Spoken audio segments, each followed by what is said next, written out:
There he is. Yo, what's going on, my brother? My man Lus, what up? Thank you for having me, man. How we doing? I'm doing great, bro. Thank you for jumping on the platform. Anytime, man. Anytime, man. You know we go way back. Oh, way back. And we're gonna talk about that. Sure, But man. yeah, Hey, listen, before we get started, I see the Yeah. merch. I'm gonna need to either do an even exchange or something, but we're gonna have to do some kind of swap. when we get out of here, let me know. You know I'm gonna take care of you, bro. Word, say no more. You know what I'm saying? But yeah, listen, I'm excited. This is kind of long overdue. You know, you've been watching the Low Theory. I seen you supporting, but I'm like, yo, me and Lus got so much history. I gotta bring Lus on because, you know, in your own right, man, you're like a DJ legend in the New England area, bro. Your name rings bells. You know what I'm saying? So I had to bring you on. Nah, I respect that, man. Thank you for having part of the show. I'm excited, man. Let's get into it. Yeah. Let's go. Shout out everybody jumping on. Listen, if you're not Word, familiar, yo. this is the Low Theory. We do this. I know. Word. Say hi. Go ahead. Say hi to everybody, man. What up, my man? Don't doubt. I see the Lawrence in here heavy. Got some out of towners, Jersey in here. What's going on? We just getting started, man. Thank you guys for showing up. Yeah. So listen, we do this every single week, every Thursday with a special guest.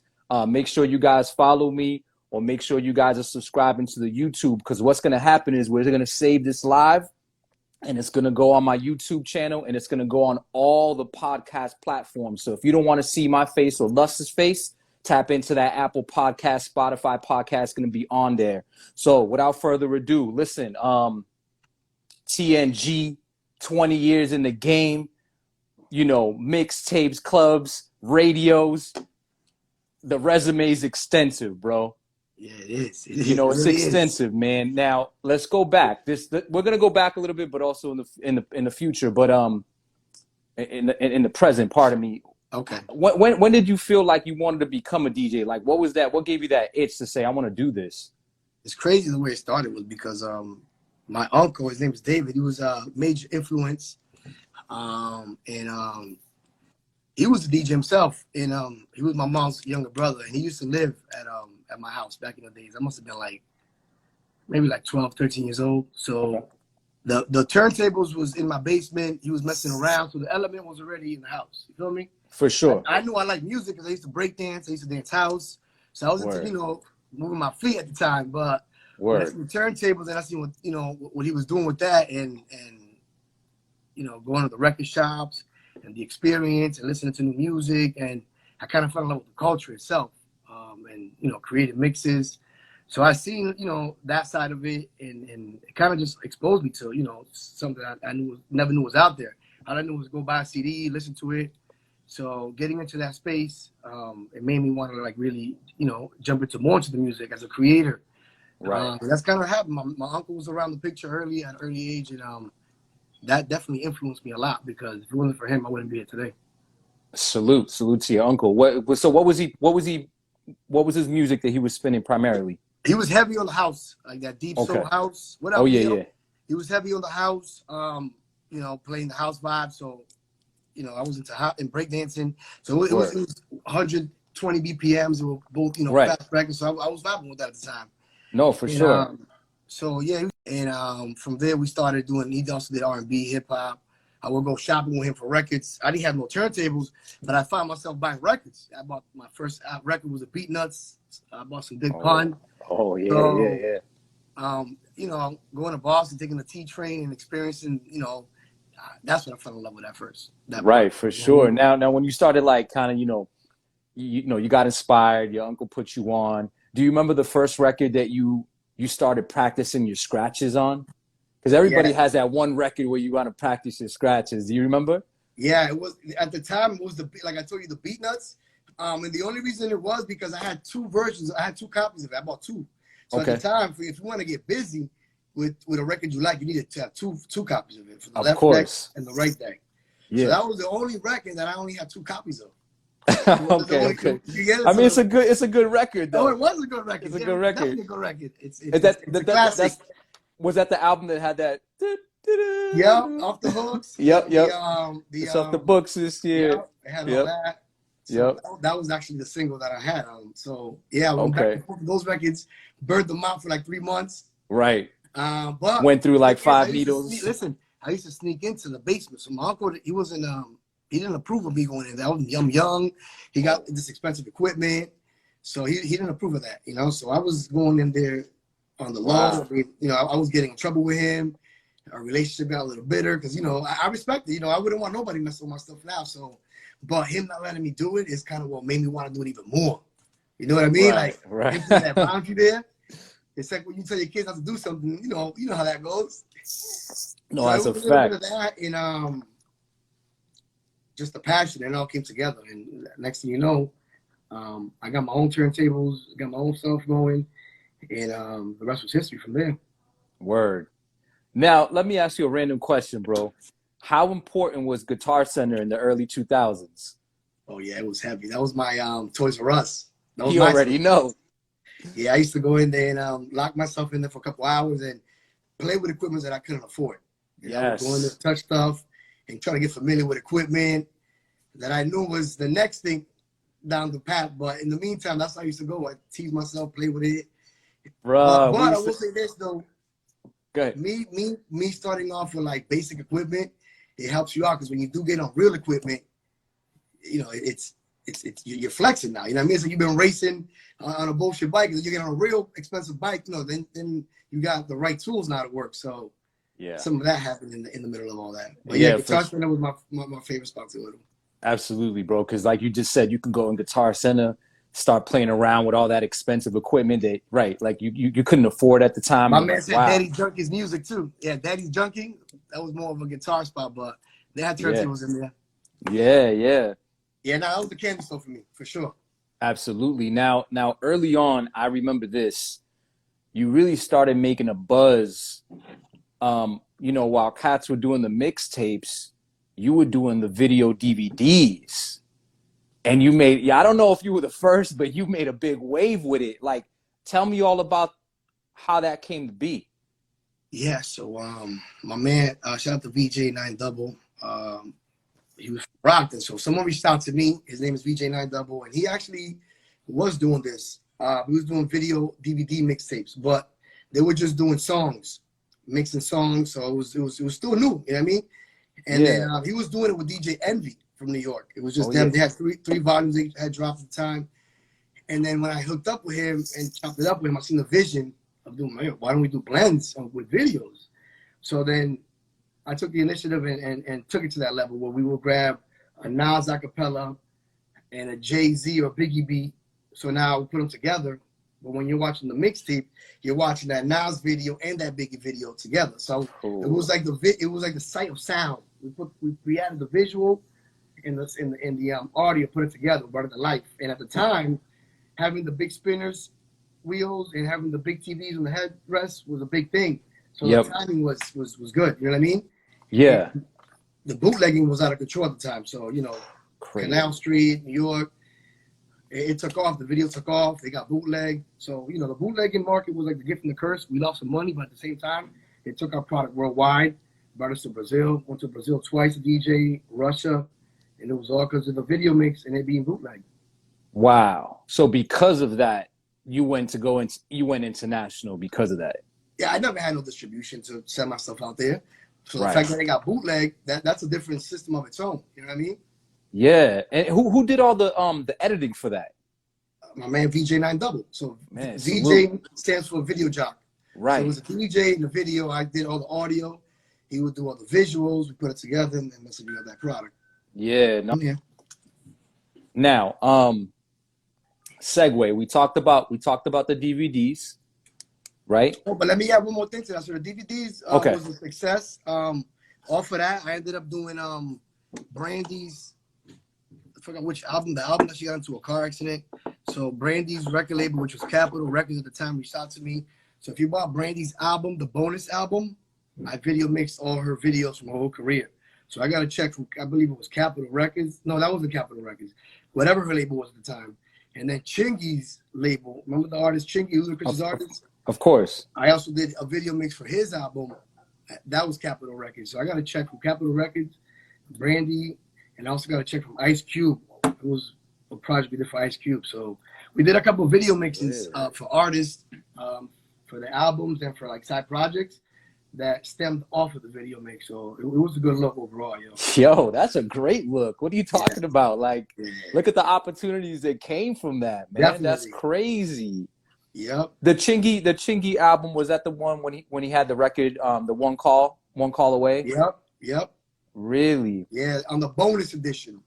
There's a video mix that comes with a DVD, and we grabbed the videos and we mixed them up. Wow. Yeah. And we also did one for we also did another one for Terror Squad. We did a Terror Squad one too. That was more like a sleep project. Yep. So that's crazy. Dope. It was dope. It was definitely buzzing at the time. It was a good look.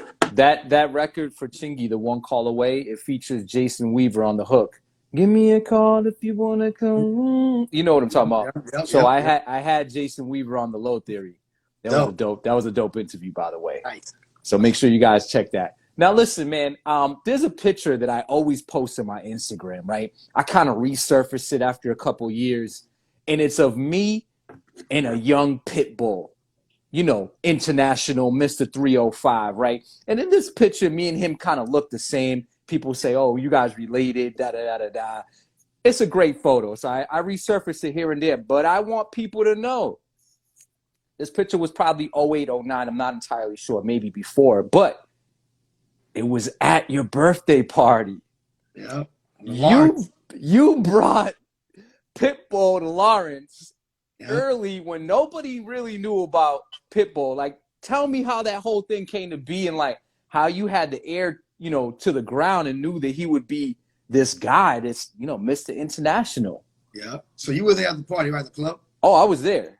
Yeah. So that was the birthday party. At the time, he had that record, and you know, in the DJ community, your job is to find out what's the next hot music, right? Right. Next hot joint.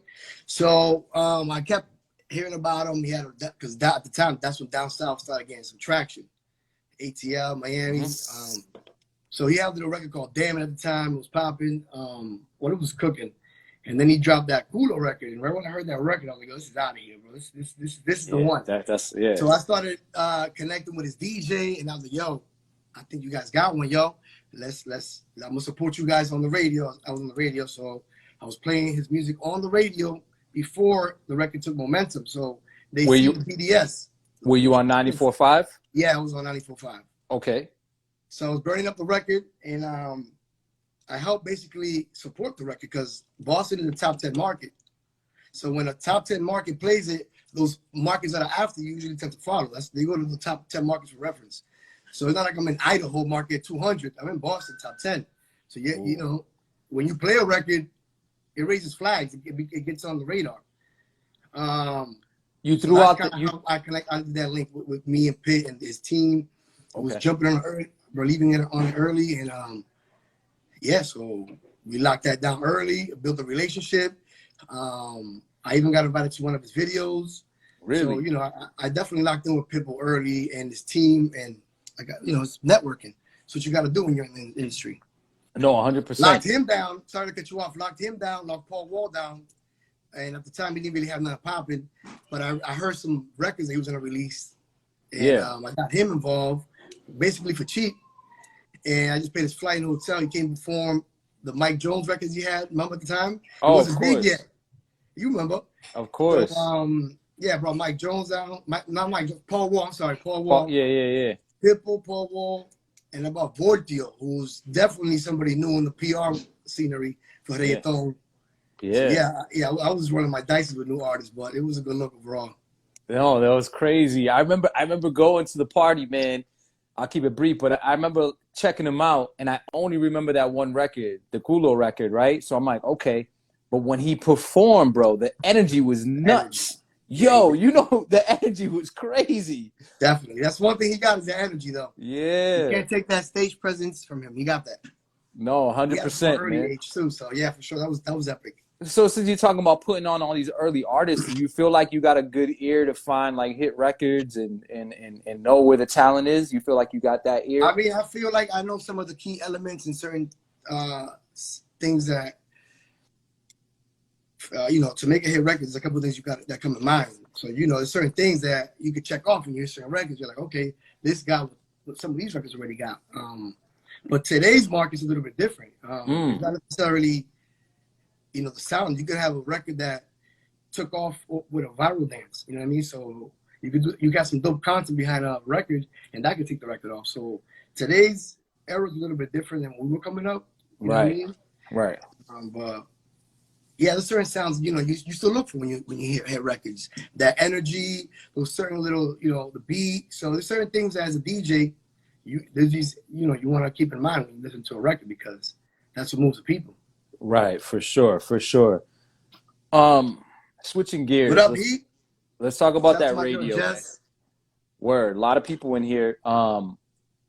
You were on Jam at 94.5, not anymore. Now you're on Hot 96.9 Boston, right? Being on the radio, do you still feel like you can be yourself, even though they put these limitations on you? You know what I'm talking about? Yeah, for sure. We can get into that. Being on radio to me was a job. It's like any other job, right? You got to get on there. You got to do what your boss says, and if you don't do it, you can get fired, or you can get whatever it is, right? And so when I get on there, you're not necessarily hearing DJ LUS. You're hearing me play the records I got to play.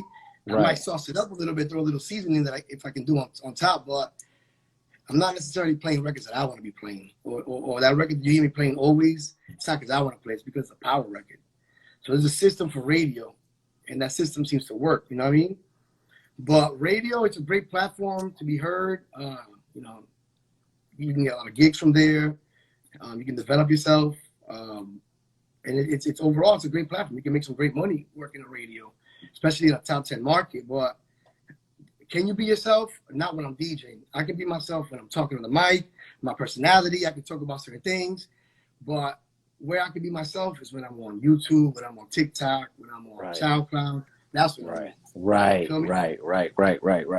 Absolutely. And that's a great segue. Michael Foreign. What up, Foreign? What up, Foreign? Salute. No, that's a great segue, because you made this transition. We went back, we talked about mixtapes, we talked about the DVDs, and now all of a sudden you're keeping yourself relevant on TikTok. You got almost 90,000 followers on TikTok. Like, how did you decide, you know, what made you decide, yo, I'm going to tap into this social media market, really capitalize on it? You know, what was the deal with that? And what was that one video that went kind of viral? Because there has to be one. No, there was actually a couple, but hey, let's go. To be honest, it was the pandemic. It was home. Shout out to my man Dre Breeze. Shout out to my man. Shout out to my son Isaiah, my son Jonah. They were like, "Yeah, you should do some videos, TikTok this, TikTok that," and I would be there browsing and whatnot, but I was never creating. I didn't understand it. Right. And then one day, I turned the camera on, did something, you know, messing around. Maybe had like 5 followers because it wasn't active. Right. But I was like, I put up a video and I had 1,000 views. I'm like, damn, I only got 5 followers, but I got 1,000 views. Like, I was like, yeah. The algorithm's crazy. All right, so that was cool. Circle back, maybe like a week later, that turned into like 10,000. And at the time, I had maybe like 300-400 followers. Yeah. So I was like, oh damn, there's something here, right? So I came back again a couple of months, maybe like a month or so later, banged out like 2 videos, put a little more effort into this one, and then I seen the video go to like 20,000 views, and I was like, damn, I've never gotten 20,000 views on Instagram. Right. So obviously the algorithm on Instagram and the algorithm on TikTok is totally different. Way different. TikTok is more for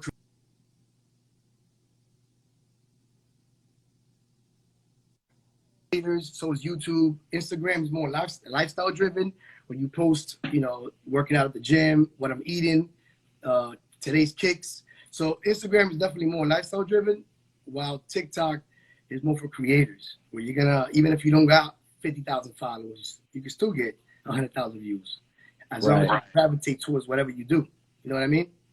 Right, for sure. It all started during the pandemic, and the pandemic was like the gift and the curse. Yeah. So much. That's crazy. C Sharp, what up? Yo, shout out to my man C Sharp. What up, Jimmy? Yo, you talked about this. You talked about this when we were talking about Pitbull, but how important is it to to build and maintain these relationships in the music industry? Oh, I mean, it's like any industry. Relationships take you a long way. Sometimes, well, I'm gonna tell you something that I go by. It used to be what you know, then it used to be not what you know, but who you know, right? Then that who you know turned into who knows you. Right. How many followers you got? So it went from what you know to who knows you to who know. I'm sorry, from what you know to who you know to who knows you. Right. So it went from knowing people, right? Knowing people, that's cool. It's always very important to know people and rub shoulders with the right people. But then it also becomes to how relevant are you? Who knows you? You know what I mean? How many followers you got? And they say that your username slowly becomes your real name. Okay. I can relate to that. I can relate to that. Yeah. So there's got to be some gems in here. But yeah, definitely networking is key. Your network is only as big as your network. Me networking and rubbing shoulders with other artists and other DJs only got me more parties, more opportunities.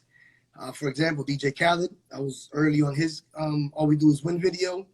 Fun fact, I'm in that video, the All We Do Is Win. I'm holding up the plaques for DJ Khaled. Really? And Hustle Simmons and my man DJ Nasty. So yeah, but it all came from networking, chopping it up, introducing yourself, and just following up, birthdays, holidays, keeping in touch with people, and just being genuine. You know what I mean?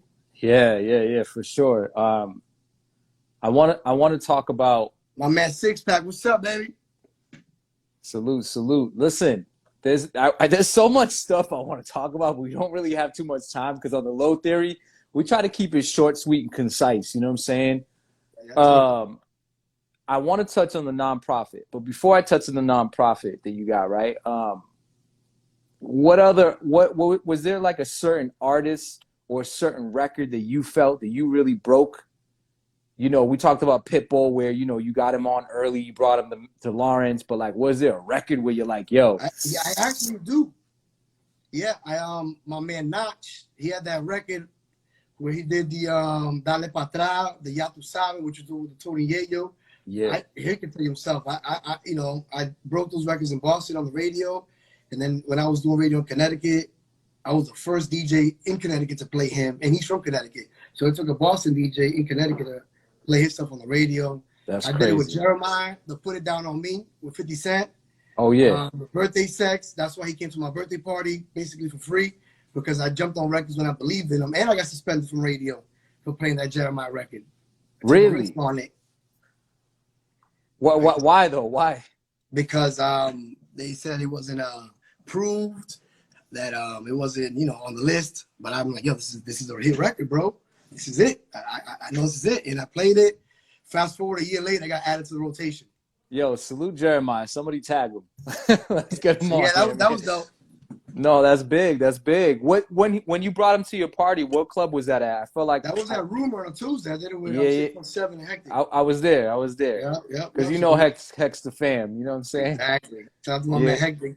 Yeah, shout out Heck, man. Love. All right, let's talk about it, man. Let's talk about the nonprofit, because besides killing the radios, besides killing the clubs, you're really giving back to the community. You started this nonprofit called Change the Play. Now tell everybody about Change the Play, what you're doing for it, what the whole overall cause is. All right, so Change the Play, we started that like 6 years ago. Me and my partner Jake Teal, he's one of the presidents of the NAACP in Connecticut, so he's very savvy when it comes to that world, with writing grants. Yep. I had the opportunity to work for this place in Lawrence called Movement City, which that's how I kind of got involved with working with kids and giving back. Did that for a year, and I noticed, they were doing good. I had a class that was always packed with kids, high demand, and the following year I asked for a raise. They didn't give it to me, so we started our own nonprofit, right? And basically, it's been 6 years. We run programs from Connecticut, New Haven, Hartford, Meriden, to Lawrence, Boston, Worcester, Taunton, Lowell. We got state funding. We get local city funding. We target kids at risk, so kids that are at risk of going to jail, that are maybe not necessarily into sports, but we do sports, fashion, music. We try to use that as a buffer to teach an entrepreneurship program. So we're teaching you how to be entrepreneurs, not necessarily how to be the basketball player, but exposing you to other jobs in that industry. So you can still make money, if not even more money, and you can still be part of the industry. You can be like a sports trainer, or somebody at management. As far as music, we try to expose them to different avenues than just the guy on stage. You can be an A&R, you can be an executive director, you could be marketing, you could be, there's plenty of jobs in the industry, producer. Right. So we try to expose them to different avenues and show them how to monetize that. We also create, like I said, fashion. So we work with 8 and 9. So everything that we do, we don't have no social workers and nothing against anybody that does that. But we have real professionals. Like I teach you DJing, I'm in the radio. I teach you fashion, we got 8 and 9 involved. We teach you production. I bring producers who produce for the Locks or produce for Term or produce for somebody that's got a track record. You feel me? Yeah. We also bring them on field trips so they can be in these environments, because we don't teach theory, we teach real life application. So if we're teaching you how to do a shirt, we'll bring you to a print shop, you're going to print the shirt. We're going to bring you to Evelyn's where you're going to release the shirt. You're going to learn about product placement. You're going to learn why the fitteds are always behind the register, because it's a prop. People buy that. You learn about why Nike is all the way at the end of the store, because it's probably the #1 demand in that store, so to make you walk through the whole store to get to Nike. So we teach them all these little side things, you know what I mean? That's kind of how the approach we take. So it's real life skills, it's not theory what we do. Right. I think that's amazing, man. You're giving these kids that hand-on experience. Like you said, you're putting them in a position where they're learning from people who are actually in the industry, who are doing it, and they can look at them and be mentored by them. That's a great thing, brother. I think that's incredible, man. Keep it going. I see Hustle Simmons in here. Salute. All right, shout out to my man Hustle. He was actually in that All We Do Is Win video with me. My man Hustle. That's we crazy. Go back. That's crazy. That's crazy, man. So with the nonprofit, we just try to, I have kids that started as my students and are now my teacher's assistant that teach. So really? We have kids that like J-Rock, he's one of my students. Well, was one of my students. Shout out to J-Rock, Mega Sound. And now they officially, they teach with me. But yeah, we bring them to the radio station. We brought them to Berkeley. We brought them to Hot 937 in Connecticut. We brought them to Professional Studios, Evelyn's. We're actually planning a trip to Apple Music pretty soon. So yeah, we okay. Yeah, we go up above and beyond for them. Nah, that's dope. That's my man, nice. Orlando in here. What's up? Very official, bro. Listen, bro, we're about to wrap this up, but I wanted to ask you, how many plátanos have you ate in your life? Oh, too many. I had a couple this week just alone. The question is, do I like them fried or sweet? There you go. What is it? I like them both, man. That's a hard question. I like them both, yo. Depending the mood. Absolutely, man. Absolutely. Yo, all right, man. But listen, I got one quick announcement. So yeah. We all know I got the TikTok popping. Your boy's about to officially have mixes on not on Spotify, on Apple Music. I'll be on there officially DJing on Apple Music. I haven't made the announcement, but I'm gonna make it on here. You can catch your boy officially doing mixes on Apple Music. Shout out to my man Triple Threat and Juanito from Hot 97 for making it happen. Whoa, you heard it here first on the Low Theory. Congratulations. Appreciate you, man. Thank you for having me. Absolutely. Listen, plug the nonprofit, where people can follow that movement, and where can they find you besides, IG, what's the TikTok, all that. All right, yeah. So everything's at DJ LUS on my handles. The nonprofit is at Change the Play. You can see that I kind of constantly promote it on my page. Yeah, but you can check me on the radio. You can check me on TikTok, and like I just said, you can officially start checking me out on Apple Music. I'll be releasing official mixes on there, so we're getting to work again. That's amazing, brother. Keep it going, man. Keep it going. Thank you, man. LUS, bro. Be good, man. Shout out to everyone for pulling up, man. Thank you, guys. It's all love and always appreciate you guys. Absolutely. LUS, be good, homie. All right, thank you, man. Peace, bro. Peace out.